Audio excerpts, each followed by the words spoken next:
Over the tens of millennia, the Green Scouts have resided here in the foggy marsh. They have come to acquire traits that make them unique compared to other species of humans living in the wretched world of Persevera. A durable physique, a lengthened lifespan, and having spotted skin is but several of the handful of other things that make them truly unique. It is a mystery how long the Green Scouts can actually live for. Many of these tribespeople that I know are well over 200 years old, with their chieftain being so old that he himself have lost track of his own age. I have heard that he has been old ever since many of the adults here were children, and if that were true, then I must say he looks fantastic for someone who is supposed to be so old that no one even remembers his age. And once the men here have matured past a certain point in their long lives, it is quite common for them to be tasked with guarding this entire region, serving as a marsh guardian.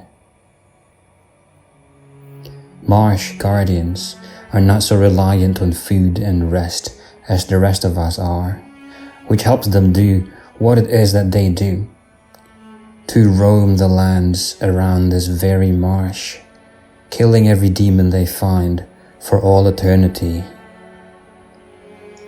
And in order for a Green Scout to be able to serve as a marsh guardian, they must have an optimal affinity with all the nature around them, and to be precise, with the plant life that grows within the foggy marsh.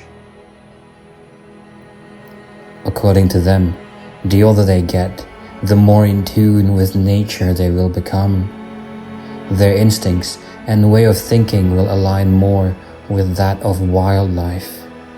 Their senses will mature, along with the enhanced durability their bodies will attain as they grow older.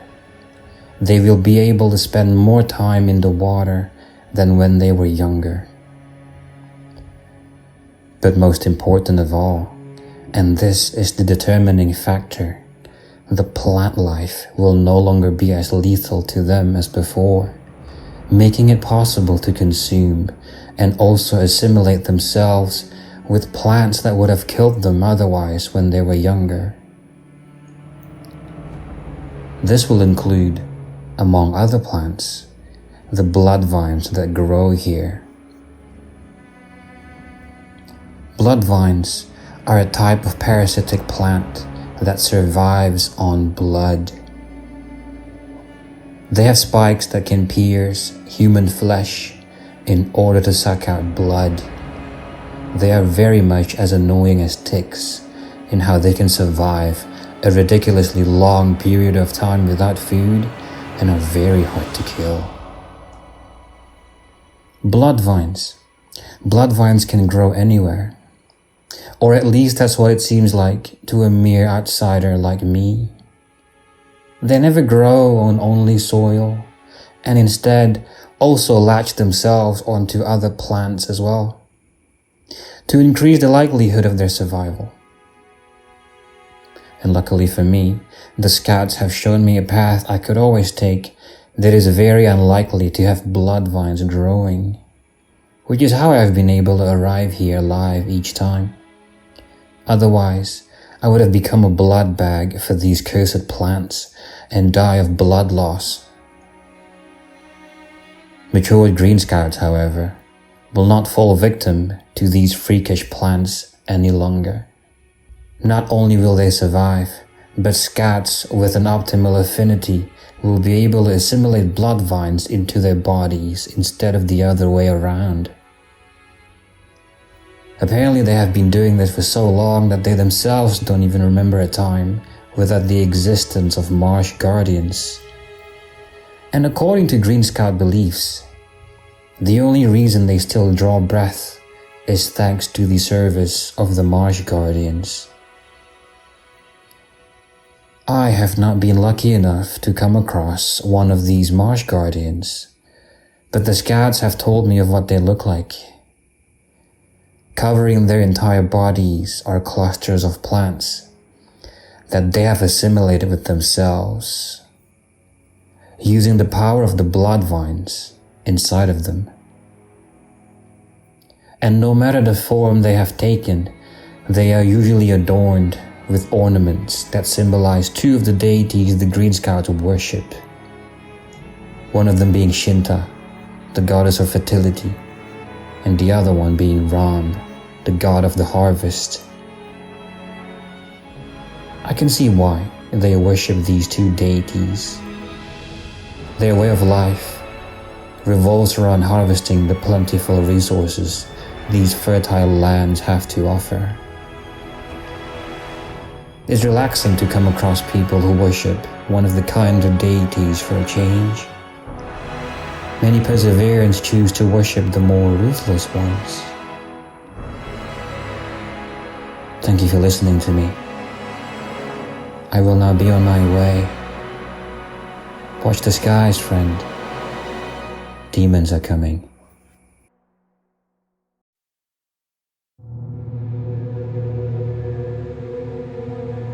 Hey guys, Velga here. I was very excited to design this Marsh Guardian. The reason I drew this one was actually because I think I severely lack experience in character design. Like, I do lots of monsters. I draw and paint lots of monsters, lots of props. And these days, if you're an old subscriber, you should know that I really struggle with environments. But yeah, I even draw lots of environments these days. Even if they look bad, I've gotten a hang of it.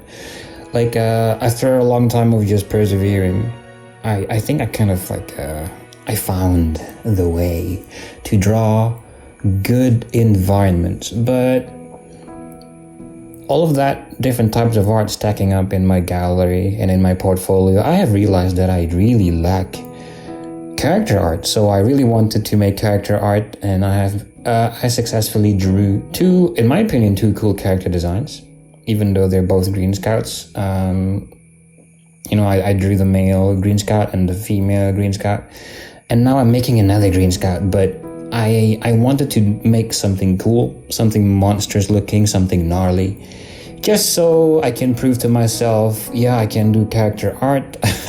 I haven't lost my touch, and if I try, I can actually make good art. And yeah, I have ended up with what you see here today. And what do you think about the Marsh Guardian? What do you think about the lore, and what do you think about the artwork? I think it looks cool. Tell me what you think about the armor that you see. There are cultural meanings to the things that this Green Scout is wearing as a Marsh Guardian, of course. Like, the Green Scouts are supposed to be so strong and durable that the armor is pretty much more form over function. Like, they don't really need much to just survive.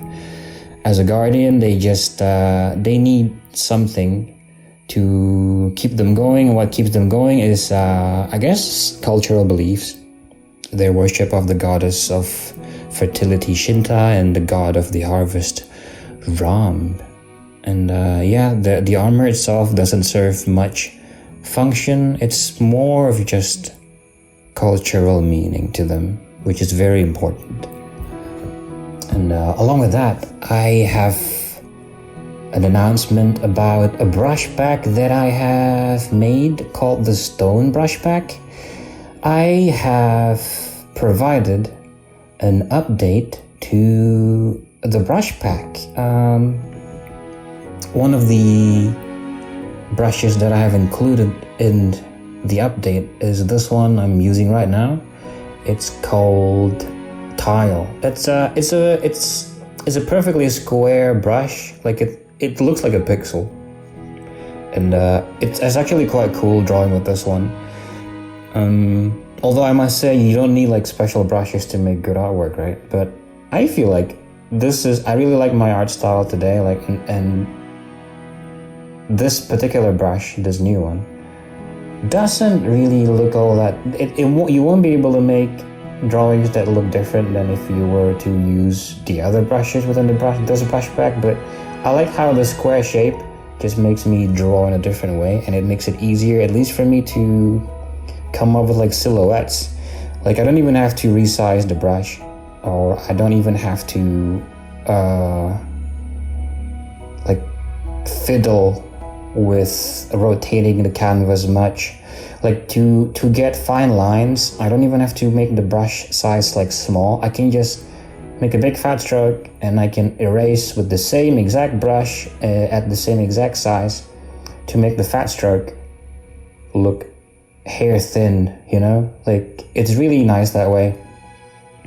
And at least for me, what makes it interesting is because it's square shaped, like just like a pixel, whenever I would make like silhouettes or just paint using this one brush, it makes me feel like I am drawing pixel art, you know, even though I'm not, because pixel art is super small. The canvas size could be as small as, let's say, like 200 pixels, like 200 square pixels, or like even 100 square pixels.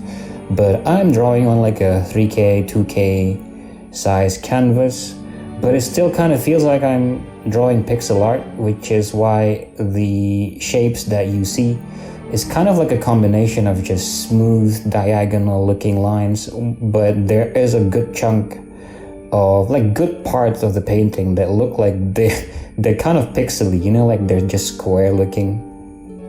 Yeah, that's about it.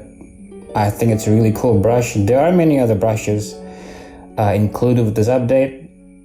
Of course, like, and if you've downloaded this brush pack before, all you have to do is just re-download them again. The link is down in the video description below. Again, if you've downloaded this brush pack, you can just click download, you know, just re-download and then put it back into Procreate, you know, again, and you should get the updates. That's about it, guys. Let me know what you think. Please don't forget to like and subscribe, and I'll be seeing you in the next video.